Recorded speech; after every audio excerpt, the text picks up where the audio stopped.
চিংড়ি মাছের মাথায় এত ময়লা।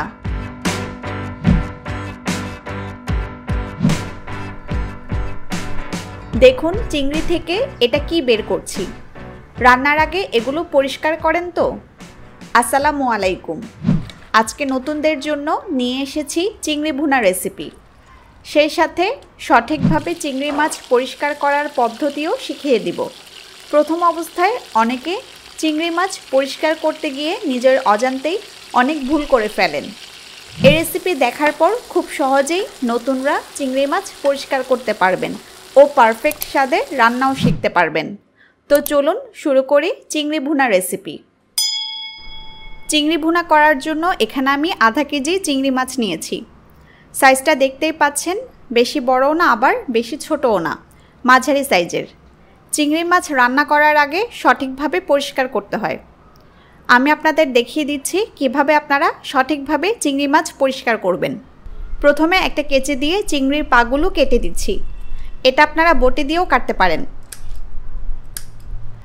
এরপর চিংড়ির মাথার মাঝ বরাবর একটা শক্ত অংশ থাকে, সেটা কেটে নিব। এটা আসলে বলে বোঝানো যাবে না, আপনারা আমার হাতের কাজগুলো ফলো করুন। অনেকে মাথার পুরা খোসা ফেলে দেন, এতে কিন্তু চিংড়ি দেখতে ভালো লাগে না। তাই পুরা খোসাটা না ফেলে মাথার ময়লাটা আমরা এই প্রসেস ফলো করে পরিষ্কার করে নিতে পারি। একটা টুথপিকের সাহায্যে আমি সব ময়লা বের করে নিচ্ছি। আপনারা একটু খেয়াল করলেই বুঝবেন আমি কিভাবে করছি।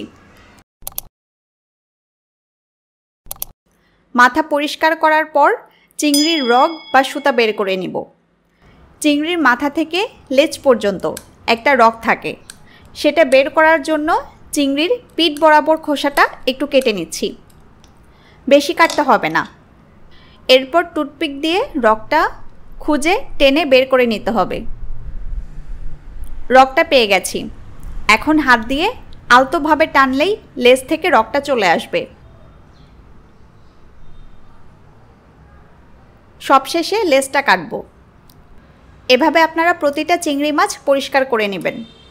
এতে মাছটা আস্ত থাকবে এবং রান্নার পর দেখতে ভালো লাগবে। একটু সময় লাগলেও আপনারা কাজটা ধৈর্য সহকারে করবেন। চিংড়ি মাছ পরিষ্কার করে ভালোভাবে ধুয়ে নিয়েছি। এখন দিচ্ছি লবণ, 1 চা চামচ দিলাম। আরও দিচ্ছি 1 চা চামচ হলুদ ও 1 চা চামচ মরিচ গুঁড়া। এরপর হলুদ এবং মরিচ গুঁড়ার সাথে মাছ ভালোভাবে মেখে নেব।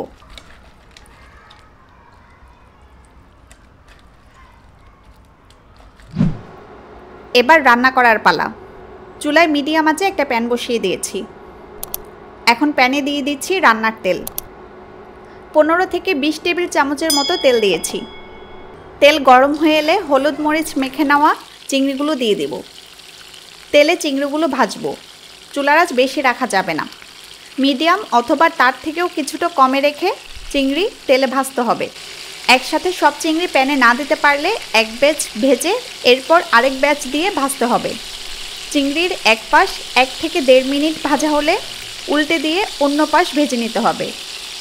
এভাবে 2 থেকে 3 মিনিট ভাজলেই হবে, কোনোভাবেই বেশি ভাজা যাবে না। ভাজা হলে চিংড়িগুলো উঠিয়ে নিতে হবে। এভাবে সব মাছ ভেজে নিব। সব চিংড়ি ভাজা হয়ে গেলে অবশিষ্ট যে তেল থাকবে সেটাই দিব পেঁয়াজ। 1 কাপ পেঁয়াজ স্লাইস করে কেটে দিয়ে দিচ্ছি। পেঁয়াজ বেশি দিতে হবে, কারণ চিংড়ি শুধু পেঁয়াজের সাথেই ভুনা হবে। পেঁয়াজ নেড়ে নেড়ে নরম হয়ে আসা পর্যন্ত ভেজে নিব। 2-3 মিনিট পেঁয়াজ ভাজলেই নরম হয়ে আসবে। এখন দিচ্ছি 1 টেবিল চামচ রসুন বাটা, 1/2 চা চামচ আদা বাটা। নেড়ে 30 সেকেন্ড বাটা মশলা ভেজে নিব। এরপর দিচ্ছি হলুদ গুঁড়া, দিচ্ছি মরিচ গুঁড়া, জিরা গুঁড়া দিলাম, আর দিচ্ছি ধনিয়া গুঁড়া। সবগুলো 1 চা চামচ করে দিয়েছি। গুঁড়া মশলা দিয়ে আরও 30 সেকেন্ড ভাজবো। 30 সেকেন্ড ভাজা হলে সামান্য পানি দিয়ে দিচ্ছি, যাতে মশলাগুলো পুড়ে না যায়। পানি দিয়ে মশলা 1 মিনিটের মতো কষাবো। পুরো রান্নাটা মিডিয়াম আঁচে করছি। 1 মিনিট মশলা কষিয়ে আগে থেকে ভেজে নেওয়া চিংড়িগুলো দিয়ে দিচ্ছি। চিংড়ি দিয়ে মশলার সাথে নেড়ে মিশিয়ে নিচ্ছি। মশলার সাথে 1-2 মিনিট নেড়ে নেড়ে মিশিয়ে নিয়েছি। এখন পানি দিয়ে চিংড়ি পুরোপুরি সেদ্ধ করে নিব। চিংড়ি সেদ্ধ হতে বেশি টাইম লাগে না, তাই বেশি পানি দেওয়া যাবে না। আমি কতটুকু পানি দিয়েছি দেখেই বুঝেছেন। এখন নেড়ে ঢাকনা দিয়ে 5 মিনিট রান্না করব।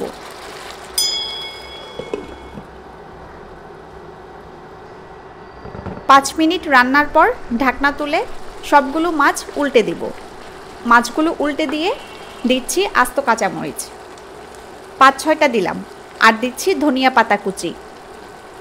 এখন চুলা অফ করে ঢেকে রাখব। এভাবে 4-5 মিনিট ঢেকে রাখার পর আমাদের রান্না কমপ্লিট। এরপর গরম গরম পরিবেশন করুন। রেসিপিটি কেমন লাগলো জানাবেন। আরও কী কী রেসিপি চান তাও জানাতে পারেন।